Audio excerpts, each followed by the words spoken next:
Hello everybody, Alex here bringing you another knife video on a piece I'm really excited to share with you. So what you're looking at is a Jeremy Marsh full-size Roxstar. This piece is in a steel flame finish, but it is a titanium frame lock. Continuing around here with the details, you can see a Shockwave Timascus backspacer with Mr. Marsh's signature swedge kind of comes up a little bit here. We'll continue around looking at the details. You can see it's got quite a polarizing design to it there. You can also see how that blade is centered up right there with the backspacer. That's pretty cool. Continuing around here, got a Timascus pocket clip.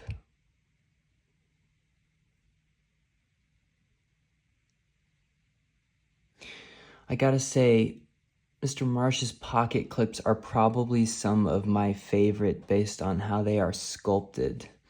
So you can see how it swoops around quite a bit. It still has that flare, so it easily gets under your pocket, but it's just super artistic. Hidden hardware on that pocket clip. It's really nice. And getting into the blade here, we've got I believe this is a sand my blade. So yep, you can see that center line like I was saying in some of my other videos that indicates it's a sand my blade with a dark etch on there. You can see it's pretty symmetrical, a little heavier on the swooshes on this side here. We've got a very polarizing blade shape.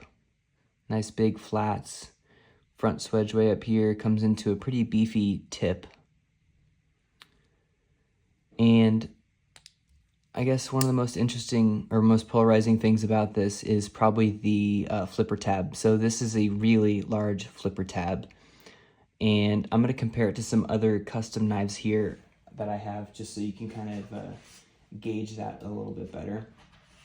So here we have the Lee Williams Adventurer Tonto. Here we have the TJ Fisher Lash. It's a flipper configuration.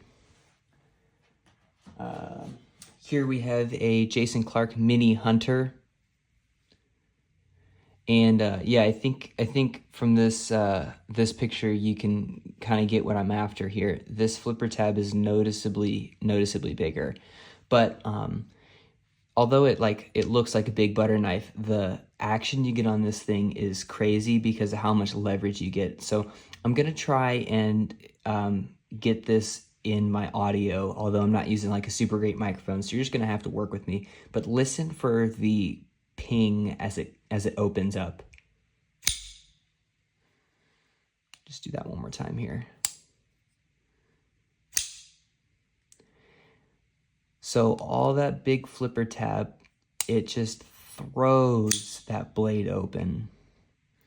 And as it closes on that stop pin, it makes this like industrial snap. It's probably one of the best sounds I've ever heard as the blade engages. You see a lot of people who are after that like RJ Martin type double click, which is also pretty desirable, and I really like that too. But something about the way this knife is set up, the way the steel flame handles are done, the Damascus blade, kind of the dark undertones with a couple of dressy slots on it, with that like industrial ping is just awesome. Like the persona on this knife, it totally speaks to me. Kind of continuing around here, you can see Jeremy Marsh is using these like conical pivots, which is pretty different to me. I kind of like it. I think this knife, and I'll show you here, this guy was built in August of 2016. You can see Mr. Marsh's signature there on the back of it, or on the inside of it per se. And I don't know if he's doing like pivot collars or anything now, but like if you look at some of the other knives here, and maybe I'll pull out another one or two just for giggles. So we'll pull out a Jake Hoback Quayback here, and we'll do a Dalibor Bergam Oberon here.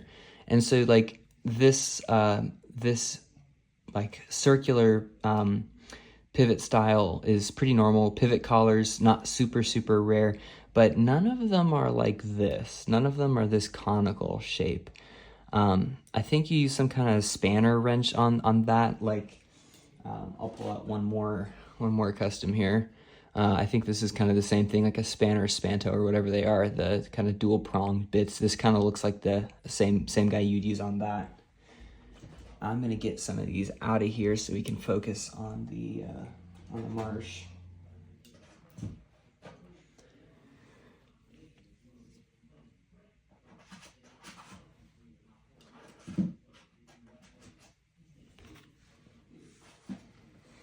But yeah, you can see that pivot. Super unique. The whole package of this knife just totally floors me. And on top of that action, whoo, this thing is fast. So although the butter knife flipper tab is like maybe not the most attractive flipper tab, no, not the most aesthetically pleasing, you can't say it's not functional. And with the overall package of how this knife is set up, this thing is just sick. So I have really enjoyed having this. This is a pretty recent acquisition for me, but I'm very pleased to have it. Another thing that's interesting to me stands out is that the lock bar is actually pretty easy to disengage. It's maybe unusually easy to disengage. The way that your finger grabs the grabs that chamfered edge, it just kind of like, I don't know how to say it, it makes sense. Your finger falls into position, and it's not hard to actuate at all. The other thing is that typically I gripe about having the cutout on the outside of the scale, because as it comes in and goes out of the pocket, your pocket can sometimes grab the frame there, and because of the way the pocket clip is set up, it kind of like sits above that. I don't think you really have that issue as much with this particular knife, whereas like when I was talking about the Draco, another one of my carry pieces, this guy I do have it because like the pocket clip like sits over that, so I feel like as the pocket clip kind of wedges your pocket in there, you have more of an issue with this guy. Speaking of, I guess, more kind of a darker undertoned knife. Oh, that was all me. Yeah, so I'm kind of into that darker theme, and these are not the only two knives that I have that are kind of like that. This is the bronze handles, but or they're technically heat flamed, but you can kind of see that unique finishing. I'm kind of into this stuff. Another thing that this Marsh has that I like is these kind of speed holes. This is a cool look. I don't think I currently have anything with speed holes on it like this, so this is kind of new for me, but I like it. It's not like it's super heavy to carry. I mean, it's titanium and Damascus, which kind of makes it feel like maybe a little bit blade heavy, although it still balances about right. I like that. It's kind of a cool aesthetic thing. Like Tom Mayo, he does like holes kind of like this, and a few other makers have holes similar to that, so I like that. It's got this kind of exposed blade stop, which I kind of dig in this particular knife. It kind of sticks to that like industrial feel to that, and I dig that about this knife. Another thing that I sometimes critique on pocket knives is when the screws kind of go all the way through on one side, so you see screw heads on one side, and then you see like the back of the screw on the other side, so it kind of makes it non-symmetrical. I think that's probably an easier way of producing the knife, but I think it's harder when you have 4 screws that all have to line up with the backspacer and then square it up with the backspacer. And Jeremy Marsh just nails it with this symmetry I'm big into. And so yeah, this knife, the whole package, the steel flame anodizing, the unique pivots, the little splashes of color, the sound, the feel. This knife just knows. Jeremy knew what he was doing with this knife, and I'm super pleased to have this in the collection. This is the only Marsh that I've ever handled, and it was recommended to me to pick this up by somebody who had handled the action. and I gotta say it was worth it. It was a good score for me. I'm not sure if all of his knives kind of have that like ping to them, but if any of them are have as good of an action as this thing does, I would be I'd be picking those up too. Marsh's work is pretty desirable still. I frequently talk about how I kind of got in and out of knives, maybe like around the 2017, 2018 range. And back then his knives were desirable, and still now, like, you don't see a ton of Marshes popping up, and they're still pretty expensive. This one, I thought that I got a really good price on. This is not a, I wouldn't say this is a super dressy piece. A titanium frame lock is probably not the most dressy configuration you can get. The closest to dress this thing gets is the Timascus accent and that Damascus blade. I also got a good deal on this one because, as you can see, it's got a little bit of wear on there. And although I would love to claim that that wear is my own, it is not. But that does mean that I can put more wear on this unapologetically, which I'm gonna look forward to doing that here. But yeah, we can get really close to that beautiful etch. Nice lines. It's pretty symmetrical here, which is impressive. I assume it's a hand ground blade from Mr. Marsh, and it is impressive. No finger choil on this, but you do have a bit of a sharpening relief, although like maybe that's not really what that's designed for, because you can see the edge kind of terminates a little early there. I guess maybe he could have brought it all the way back, but I guess it was just a design choice that he chose not to pursue. But yeah, one thing I wanted to kind of talk about is I used to have a Todd Begg bodega. Maybe I'll put an image of it in here somewhere. And I think what people like about bodegas is that you can hand it to anybody, and anybody can take it and flip it, and it's like they get it, like they can see the value in it. They're well done. I did end up moving that bodega to a different home, but for me, like, this is the new bodega, because you could hand this to a non-knife person and they would be able to flick this thing open and they would just be like, oh yeah, okay, I get that. Oh, it's not spring assisted, really?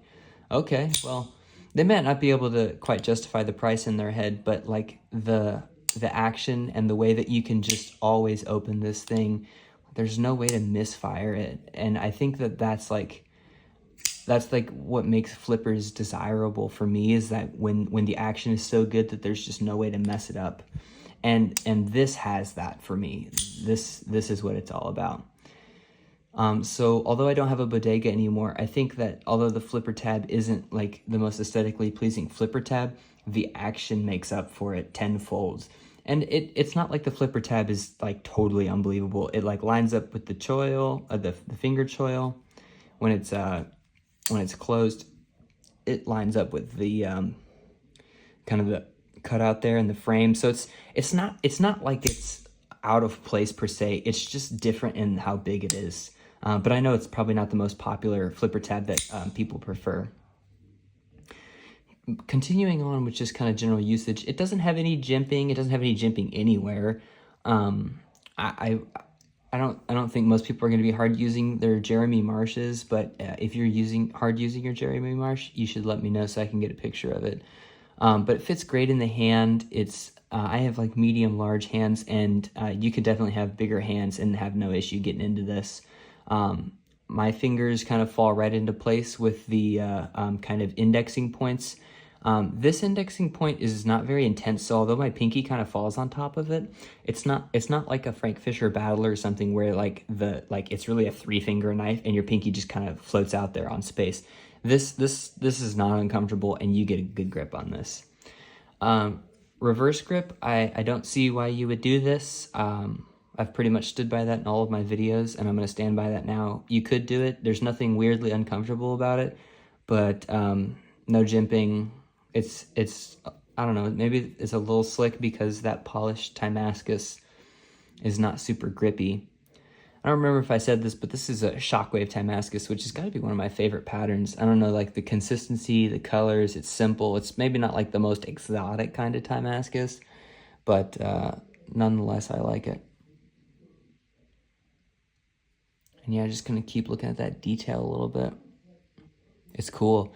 I guess really close up here, you can kind of see that flame, that steel flame pattern.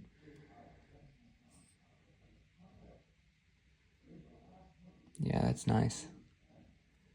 So yeah, I had never actually seen a knife in this like steel flame handle pattern, but in a kind of way it reminds me of like a Rexford hot hammered, because it's like, it is titanium. It's not like a dress material, but something about how the processing on it was done just makes it really, really pop.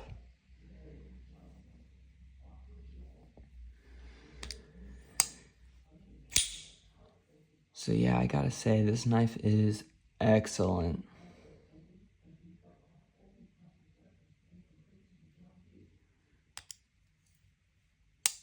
Action on this is super smooth. It's definitely gotta be on bearings for sure. It might be tough to see, but with the help of our flashlight, yeah, you're gonna convince me that's on bearings for sure. Oh yeah. So no surprise that it's as smooth as it is, and it's a pretty drop-free knife. The flipper tab kind of helps you out on this one too. It doesn't hurt like when it travels that, centimeter down, half inch down, but it catches on your finger so that like the blade doesn't slam down in your hands. But it doesn't take much to just kind of wiggle it home, and it drops right in. So yeah, I gotta say, I was super impressed when I first got this. And from the videos to getting it in my hands, I am ecstatic. So yeah, if you have a chance to get a Jeremy Marsh and you find one that the configuration speaks to you, if it's anything like this, I think you'll be super, super happy. This gotta be one of the easiest flippers. That's how I describe it. It's gotta be one of the easiest flippers I've used. So yeah, I will give you one more walk around, and then I will quit while I'm still ahead.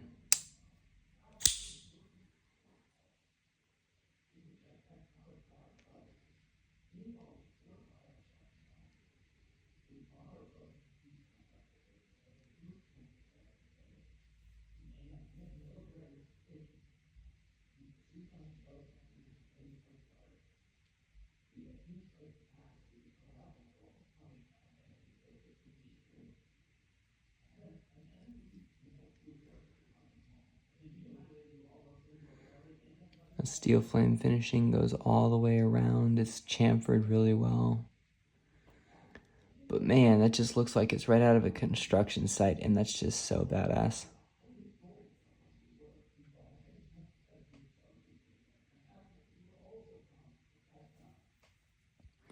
All right, thank you everybody. I hope you enjoyed.